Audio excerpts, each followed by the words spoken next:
If everybody will sign in when you get a chance, and there's some business cards there, and we'll go over everything whenever you're ready. Good? All right. So I'm Mike from Mobility Elevator. We're here to demonstrate the Savaria V-1504 vertical wheelchair lift.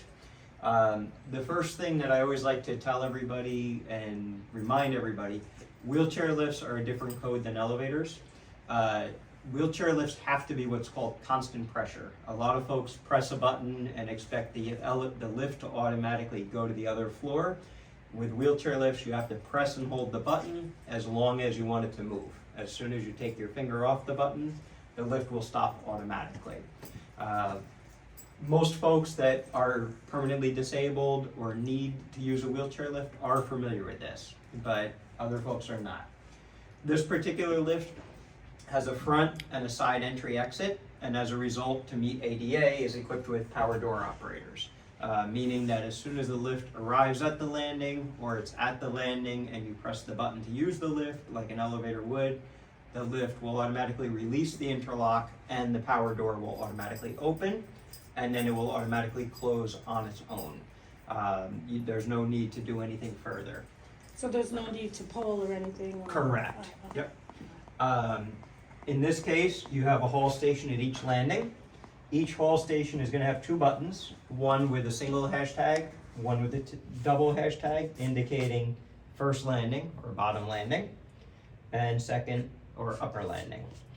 There's also a key switch at each landing on the haul station.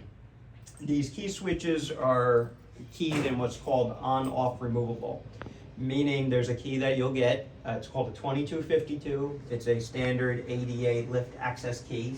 Again, a lot of folks that are permanently disabled or in a wheelchair are going to have this key automatically. So that's not sort of like a standard key across the... For ADA lifts, yes. Okay. Yep. With the on-off removable key switch, you can actually put in the key, turn it to on or off, and remove your key, either leaving it on or off for the next person, and vice versa. In this case, the key switches are in the on position, so that means that the buttons are active. The key switch itself is connected to the buttons that it's next to. So you could potentially turn off this one, the upper one may still be live. They're not all wired in series. So in this case... Quick question. Mhm. So with the key, is that also given to the EMS, like the emergency, or is it in the box with, in case the... We have our sets of keys that are turned over to us. I think we have two. Those will be distributed. That's got handed off to your facilities. Okay. I don't know if EMS usually have them on hand or not. That's Yeah, I know outside that of some of the facilities have the box where they it's like a box in the... the Knox box on the outside. Yeah. Right now, that just has the building keys. Okay, all right. Okay, that's fine. No? So we're not scrambling. Yep, no, exactly. So on this one, right now the lift is at the bottom landing. So if I were to want to use the lift from the bottom landing, I would push the button. You'll hear the interlock released, and then the door automatically opens. And it will automatically close again, about 10, 15 seconds, somewhere around there, depending on how fast you're counting. And then we'll go over the process from the bottom landing, and then we'll go over from on the lift. The process at the upper landing is exactly the same as the bottom landing. So in this case, we could either have gotten on the lift, which I'll demonstrate what we would do in a few minutes, or in the case if we were school staff or whatnot, somebody could get on the lift, say a student or somebody, and from this haul station, you can actually send the lift up with them on it. So each haul station, because of the two buttons, is designed, you can call or send the lift if somebody's on the lift itself.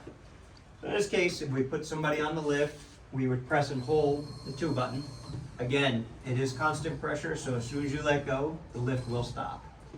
Now, the lift is also designed that when it gets to the floor that you're sending it to or calling it to, it automatically stops on its own, so it's level with the floor, and it releases the door, and the door will automatically open.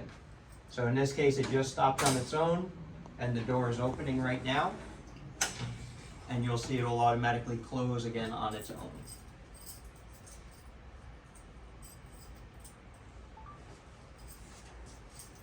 So it senses nothing is happening and it'll close? It will automatically close on its own no matter what. There is a clutch on it so that if something is in the way, it'll do what's called nudging, where it'll want to close, and then eventually it'll stop, and it becomes essentially a manual door till you close it again. Oh. Yeah. So now the door closed, and let's just say somebody is upstairs and they want to get on. I could push the 2 button, because again, the lift is at the upper landing. I could push it from here or up there. You'll hear the door release.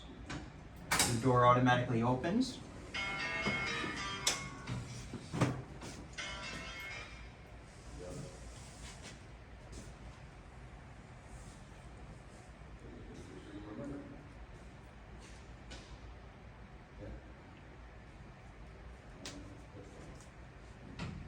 Door is automatically closing.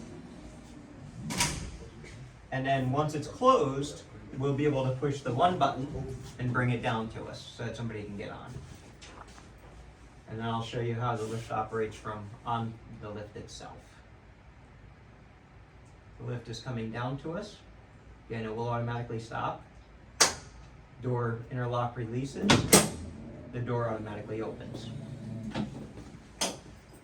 So on the platform, there's the same buttons.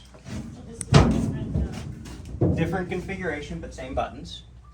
You have a 1, a 2.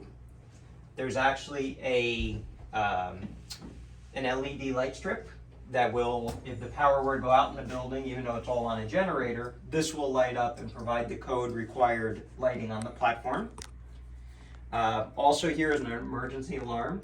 So this is, let's say you're calling or sending the lift and I'm on it, and let's say I've got my hand here and I'm getting hurt somehow. I can push the button.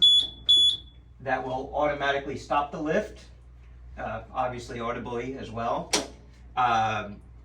If we were stuck here, you heard it automatically release the interlock so that I could get out. There's also an emergency stop switch. Then, if you're bringing the lift up or down with me on it and I'm getting hurt, I can hit that. It stops the lift, audible alarm, the light goes on, and the interlocks release. We also have the same key switch, the on-off removable with the same key. And we have an emergency phone that's pre-programmed to dial. And that dials where? I'm not sure where it's programmed for. You'd have to check. It probably goes to the front desk. Sometimes they go to the police station. Okay. Most schools are the front desk. There are the same operating instructions here. Tells you how to use the lift, but it's the exact same situation. Press and hold for whatever floor you want to go to. You'll get there. The lift will automatically open and close the doors. Now, in the event of a power failure, the lifts have a battery backup system. They're designed, they'll get you down from where you are. The door operator and the interlock are both on the same battery backup, so that will allow you to get down from where you are. The door will open and you can exit the lift and it will automatically close because they are fire doors. The phone is also on that system. Now also, last but not least, we can go over, we'll let this close. We can go over emergency operation. So, because we held it open, that stayed. You want manual, right? Yep, Okay. exactly. Yeah, definitely. Now, let's say lift is mid-travel, or let's say lift is at the bottom landing like it is. Door won't open for some reason or another, maybe battery backup is down. You'll have a barrel key. I call it a vending machine key, but that's for the interlock here. And there's a little nub on here. The nub goes down, and you can actually turn the key. And that'll allow that lock to release. And then there's another key over there that releases the plunger here for the electric strike, because that's part of the fire code requirement.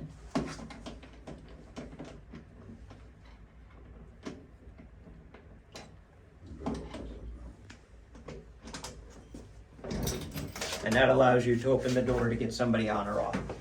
This is typically only done by emergency personnel. So when you're showing the video and whatnot, you wanna go that route. And then those tools are going to be where? In the, You probably have those, your main office somewhere. I'm gonna say the main office or the head custodian's office. Yep. Yep. If the lift were at, say, middle floor or mid-landing, and again, this is strictly for emergency purposes, but if the lift were, say, mid-landing and it got stuck, you have another key that opens this box here. The purpose of this box, there's two purposes. One, there's a diagnostic connection for a dealer, the factory dealer. And then two, there's a cable here. This is connected to the hydraulic piston on the lift. You can pull it and it will allow the lift to float down as long as you're pulling it. So that is to bring the lift down. And then from there, you could use the emergency key to get somebody off the lift in that case. There is instructions here for that purpose that goes over the process. okay, gotcha. Short of that, this is your main lift disconnect. For your custodial staff, it goes over the voltage, it goes over the panel number and the breaker number, and it's got our information. If you needed to shut down the lift, you would do it that way, and that's all part of the process. Wow.